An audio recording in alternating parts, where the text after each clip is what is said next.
Okay, welcome to our next video in the series.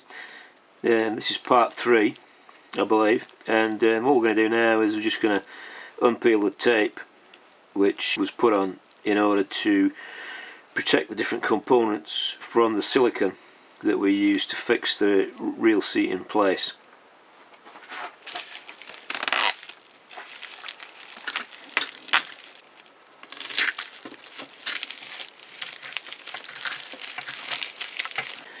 So there we have our nicely fixed spinning rod reel seat, and as you can see it is absolutely rock solid. It's not going anywhere. What we're going to do in this video is we're going to put a pin into the side of this just to make sure it can't spin, because there's nothing more annoying when you're fishing than your reel seat spinning around and round. Okay, this is where we are with our rod just now. You can see the reel seat's been installed there. It's quite a neat job. It's nicely bulked out. It's been installed with flexible silicone, and it ain't moving. It's pretty fast on there.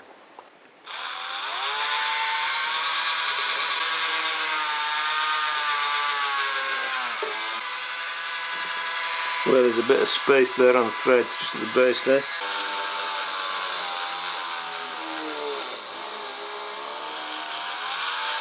Now you know you've got through to the timber because you can see the timber shavings coming out of the hole there. Okay, so we're now going to put a 1mm pin into here, and I'm just going to show you how the pin is made. Okay, so this is 0.8mm wire, and I've just stuck it in the hole just to see how long I need the pin to be.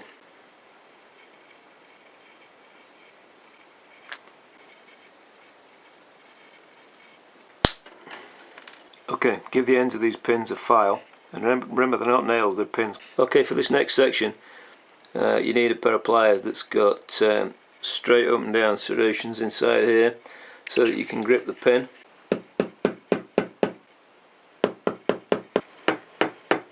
Okay, the general idea with this is to create a very understated pin head, which I'll just show you in profile in a second when I've finished doing this. It's important that you round it at the edges so that it doesn't catch your fingers when you're operating the rod. So this pin can go into a 1mm hole. There, you can just see the profile of the pin head there. It's got a very slim head on it, which is nicely rounded off.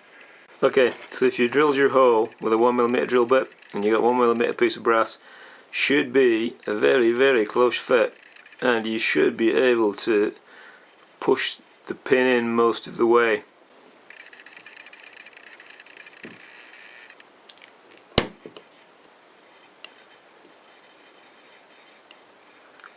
Now that's a very slim profile head, and it's been nicely rounded off because you just did it, so that should never come out.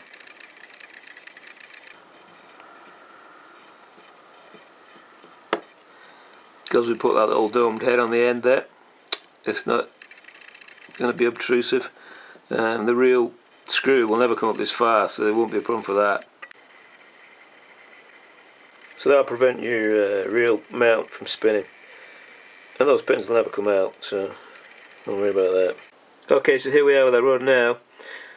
We do need to do a few windings on it, but what I want to do is improve the appearance of it, so we're going to go to this, put a little bit of stain onto it, not on the handle obviously, but on the actual bamboo, and then we're going to put some yacht varnish over the top of it, double thin probably, and try and get a nice varnish finish on it.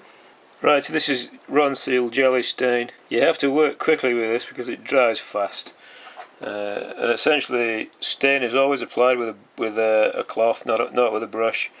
So, if you did woodwork at school, you probably know that. Now, in the old days, stain used to be made with spirit, and it was much more runny, and it took a lot longer to dry. These days, of course, we have this recycling, non-toxic materials type philosophy going on.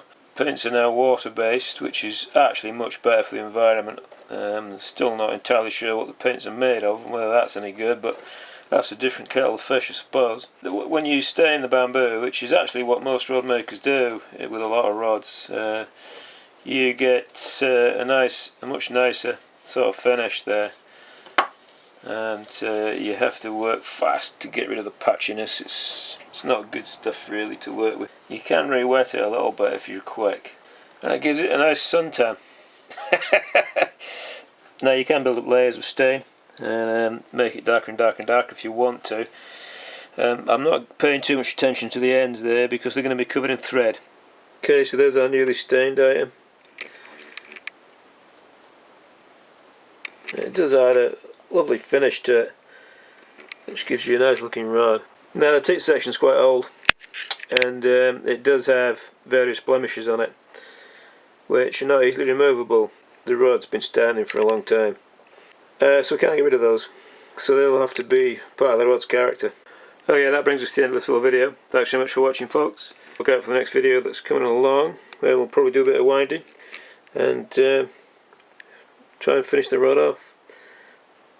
Thanks so much for watching, bye.